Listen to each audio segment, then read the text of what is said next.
Honourable members, the question before this August Assembly is that Rule 25(1) be invoked to allow the Honourable Rueben Meade to make a statement on behalf of the non-independent members. All in favour? Aye. Those of a contrary opinion? The ayes have it? I think the ayes have it. Honourable Rueben Meade, MP. Madam Speaker, colleagues, brothers and sisters, I feel like young Ware, struggling to come in third, distant to Bolt and Blake, who preceded me.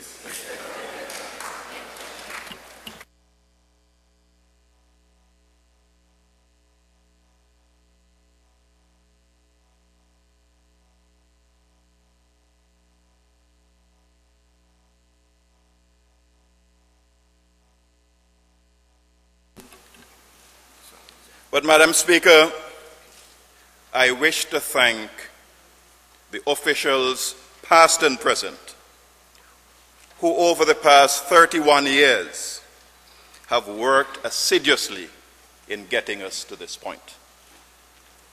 To a great extent, we think the politicians are the ones who drive this process. But without the hard-working officials, we would never have gotten to this point. So thank you very much to the officials.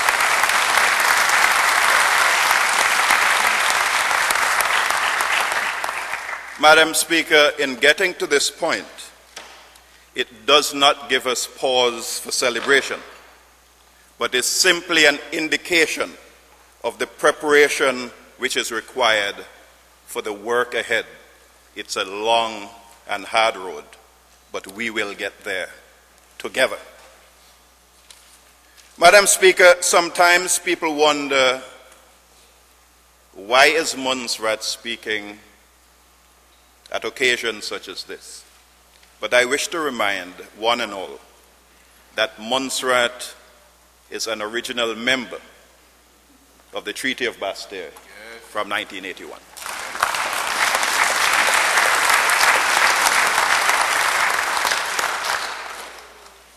Madam Speaker, while we are non-independent members, we participate fully within the organization, but we also bring to bear that feeling of independence, working with our independent brothers and sisters, making independent decisions on behalf of our own people. We may have had to ask the British permission to sign the treaty, but because Montserrat were original signatories, we sought to get in through a grandfather arrangement in the event they refused to sign. Madam Speaker, back in the late 50s, when all of us were colonies, we were forced into a federation.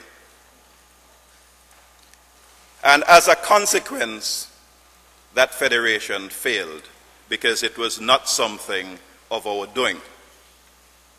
The OECS was developed as a conscious decision among the leaders of the OECS and driven by the people of the OECS to be an organization which we wanted, which we have worked hard to develop, and which we will continue to develop for the people of the OECS.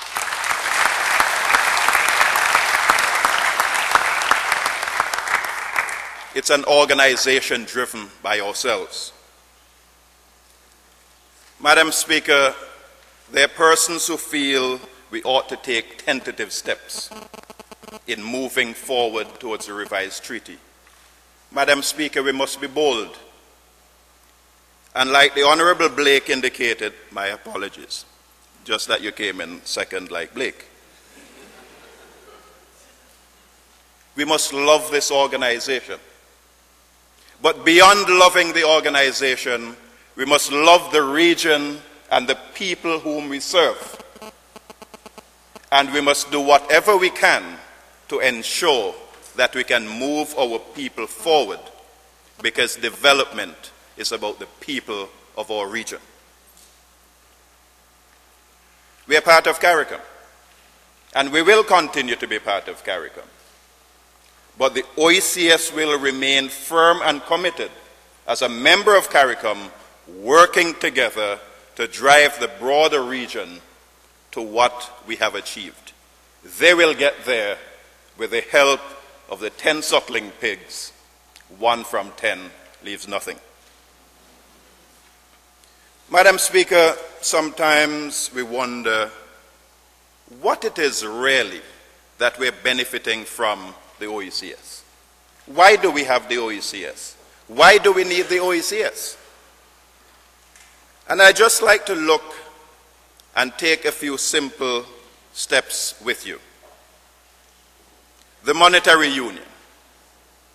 We share a single currency. No one territory on its own could have taken the EC dollar to where it is. A strong currency that has maintained its value for the past 30 plus years.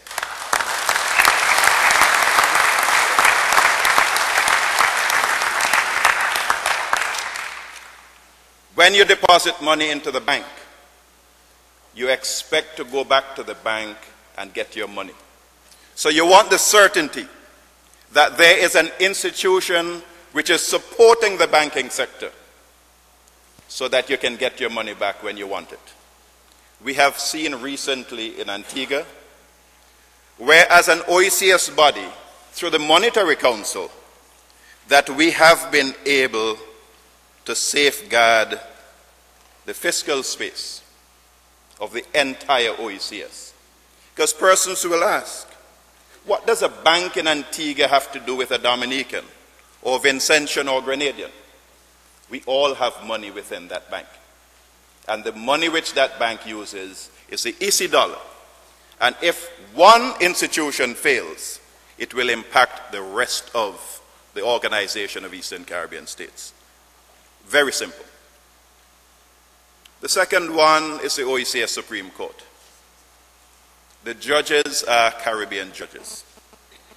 We have shown that we have the competence in our region. Madam Speaker, prime example. Deputy Speaker and Clerk, prime examples. We also have within the CCJ one of our own. At the top. We have shared our experiences with the world. Why then are we afraid? Why do we wish to be taking tentative steps and questioning why an organization such as this? Do we need to have a talk shop, as somebody call it? But you need to have the wisdom and the greater wisdom of the corporate whole, of the electorate of the OECS, where we can discuss matters without bothering about our domestic politics. It must be driven by the benefits which could be derived by the people of the OECS. When we think in terms of pharmaceutical procurement, we can see the benefits of the reduction in the cost of pharmaceuticals by doing it together. When we look at diplomatic representation overseas, and I'm humbly suggesting that we go back to the days when we have joint diplomatic representation, because economically it makes sense. The taxpayers can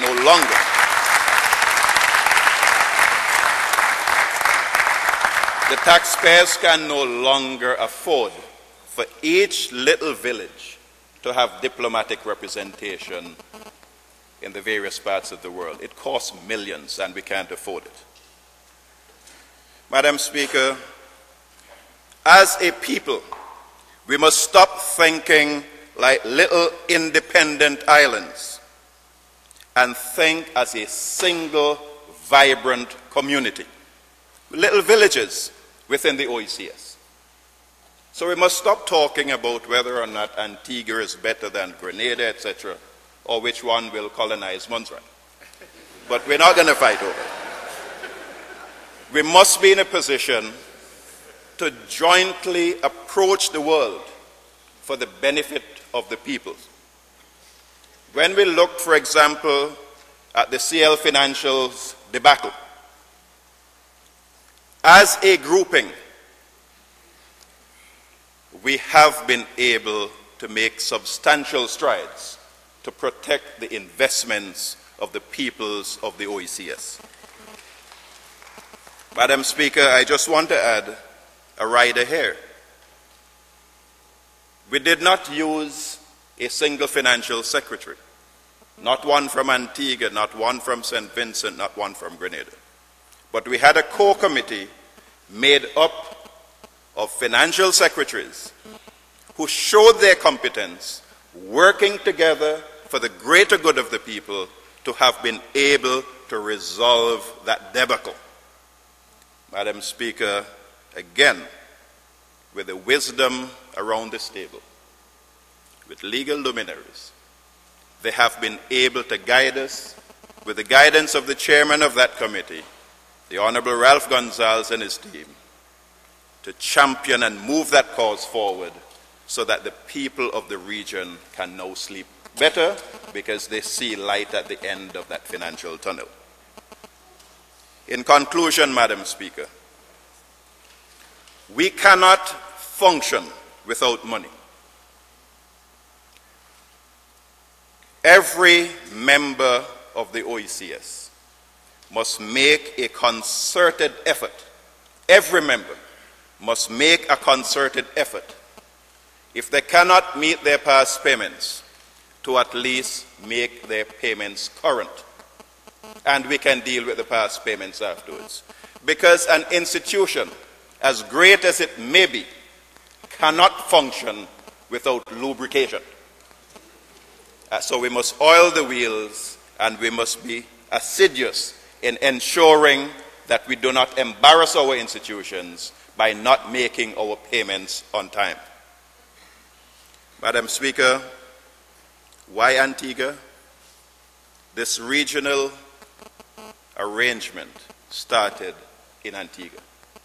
V.C. Byrd, along with other luminaries, past, God bless their souls, saw the light, championed the cause, stuck with it.